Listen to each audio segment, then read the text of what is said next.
ಮರಗಳ ಕಟಾವು ಆಗ್ತಾ ಇದೆ ಅಂತ ಹೇಳಿ ಮಾಧ್ಯಮದಲ್ಲಿ ಸುದ್ದಿ ಬಂದ ನಂತರ ಇದರದ್ದು ಪೂರ್ತಿ ಪ್ರಿಲಿಮಿನರಿ ವಿಚಾರಣೆಯನ್ನು ನಾವು ನಡೆಸಿದ್ದೀವಿ. DCF divisional deputy conservator of forest ಮುಖಾಂತರ ನಾವು ಒಂದು ತಂಡದ ರಚನೆ ಮಾಡಿಸಿದ್ದೀವಿ ACF ಅಧ್ಯಕ್ಷತೆಯಲ್ಲಿ. ಇದನ್ನು ಈ ಲ್ಯಾಂಡ್ ಟೋಟಲ್ ಈ ಸರ್ವೆ ನಂಬರ್ 40 ಎಕರೆ ಹಿಂದಿನ ವರ್ಷ ಪ್ರಧಾನ ಮಂತ್ರಿ ಕುಸುಮ್ ಸಿ ಈ ಸೋಲಾರ್ ರೆನ್ಯೂಯಬಲ್ ಜನರೇಷನ್ಗೋಸ್ಕರ ಗ್ರ್ಯಾಂಟ್ ಮಾಡಲಾಗಿದೆ. ಇದು ಸರ್ಕಾರದ ಸುತ್ತೋಲೆ ಪ್ರಕಾರ 2024 ಇದನ್ನು ಗ್ರ್ಯಾಂಟ್ ಮಾಡಲಾಗಿದೆ. ಅಲ್ಲದೆ ಇದು ಯಾಕೆ ಗ್ರ್ಯಾಂಟ್ ಆಗಿದೆ ಅಂದರೆ PM ಕುಸುಮ್ ಸಿ ಸ್ಕೀಮಲ್ಲಿ ಯಾವ ಕ್ಷೇತ್ರಗಳಲ್ಲಿ ರೈತರಿಗೆ ಈ ವೋಲ್ಟೇಜ್ ಸರಿಯಾಗಿ ಸಿಗಲ್ಲ, ಕರೆಂಟ್ ಸರಿಯಾಗಿ ಸಿಗಲ್ಲ, ಅಲ್ಲಿ ಸೋಲಾರ್ ಅವರ್ಸಲ್ಲಿ ಸೋಲಾರ್ ಪ್ಯಾನಲ್ಸ್ ಮುಖಾಂತರ ಓನ್ಲಿ ಫಾರ್ ಅಗ್ರಿಕಲ್ಚರ್ ಲೋಡ್ ಈ ಪ್ಯಾನಲ್ಸ್ಲು ಅಳವಡಿಸಿ ಅವರಿಗೆ ಕರೆಂಟ್ ಸಪ್ಲೈ ಮಾಡಬೇಕಂತ ಹೇಳಿ ಈ ಸ್ಕೀಮ್.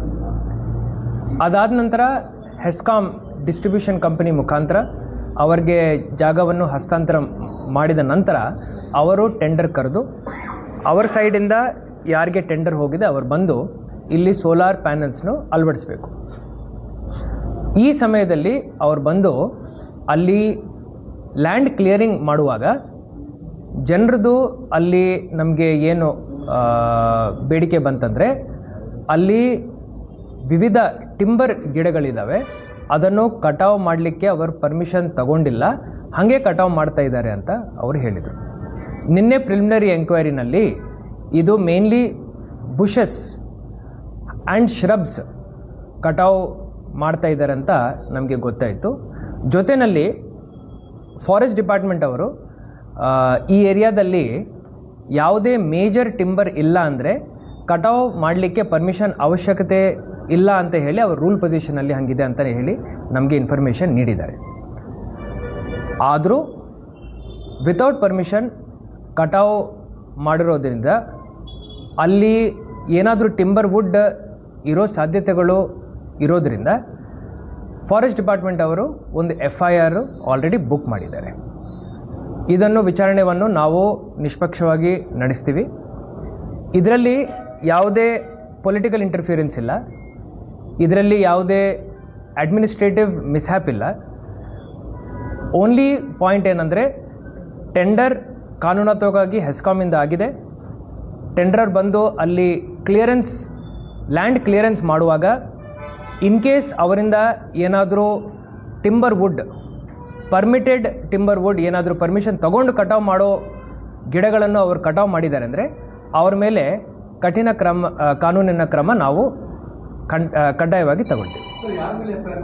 ಸೊ ಯಾರು ಒರಿಜಿನಲ್ ಟೆಂಡರ್ ಇದ್ದಾರೆ, ಯಾರು ಬಂದು ಪರ್ಮಿಷನ್ ತಗೋಬೇಕಾಗಿತ್ತೋ ಅವ್ರ ಮೇಲೆ ಫಾರೆಸ್ಟರ್ FIR ಮಾಡಿದ್ದಾರೆ ಅಂತ ನನಗೆ ಮಾಹಿತಿಯನ್ನು ನೀಡಿದ್ದಾರೆ.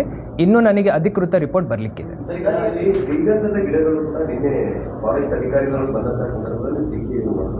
8 ಎಕರೆನಲ್ಲಿ ಅವರು ಏನು ನಿನ್ನೆ ಸರ್ವೆ ಮಾಡಿದ್ದಾರೆ ಅದರಲ್ಲಿ ಒಟ್ಟು ಒಂದು 6 ಸಣ್ಣ ಗರ್ತ್ ಗಿಡಗಳು ಸಿಕ್ಕಿದ್ದಾವೆ ಅಂತ ಹೇಳಿ ಪ್ರಿಲಿಮಿನರಿ ರಿಪೋರ್ಟ್ ಅವರಲ್ಲಿ ಹೇಳಿದ್ದಾರೆ.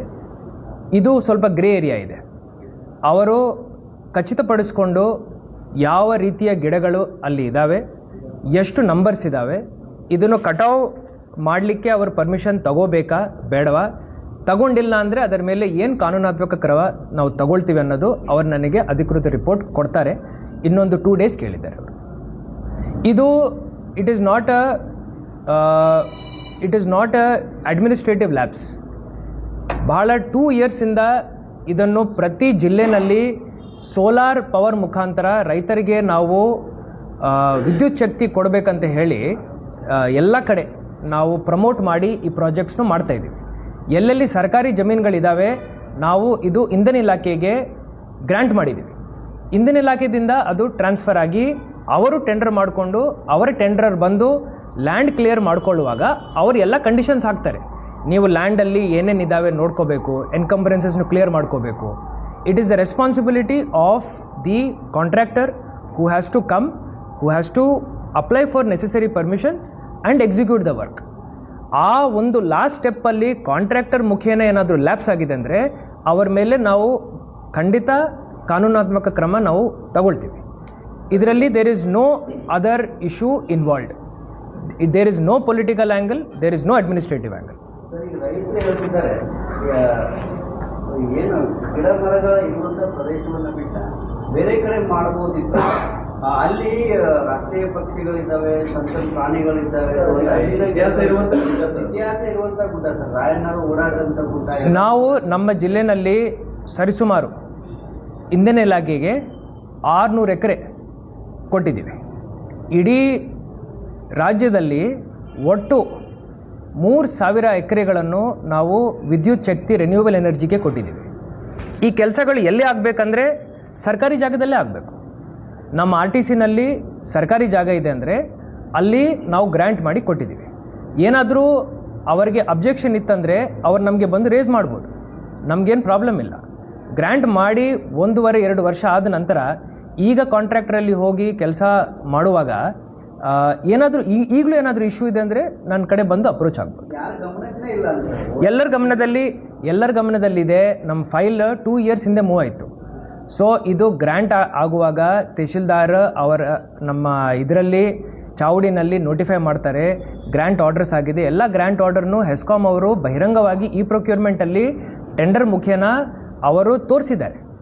ಸೊ ಇದೇನು ಮುಚ್ಚಿ ಮಾಡೋ ಕೆಲಸ ಏನಲ್ಲ. ಇಡೀ ರಾಜ್ಯದಲ್ಲಿ ಪ್ರತಿ ಒಂದು ಜಿಲ್ಲೆನಲ್ಲಿ PM ಕುಸುಮ್ ಸಿ ಪ್ರೋಗ್ರಾಮ್ ನಡೀತಾ ಇದೆ. There is no political involvement. No, I want to clarify this situation very clearly. There is no political angle to this issue. ಯಾವುದೇ ಪೊಲಿಟಿಕಲ್ ಆ್ಯಂಗಲ್ ಇಲ್ಲ, ಯಾವುದೇ ಅಡ್ಮಿನಿಸ್ಟ್ರೇಟಿವ್ ಆ್ಯಂಗಲ್ ಇಲ್ಲ. 2 years ಬ್ಯಾಕ್ ಗ್ರ್ಯಾಂಟ್ ಆಯಿತು for a set purpose. ಆ ಪರ್ಪಸ್ನು meet ಮಾಡಲಿಕ್ಕೆ ಹೆಸ್ಕಾಮ್ ಅವರು ಪಾಪ 3 ಸತಿ ಟೆಂಡರ್ ಕರೆದಿದ್ದಾರೆ.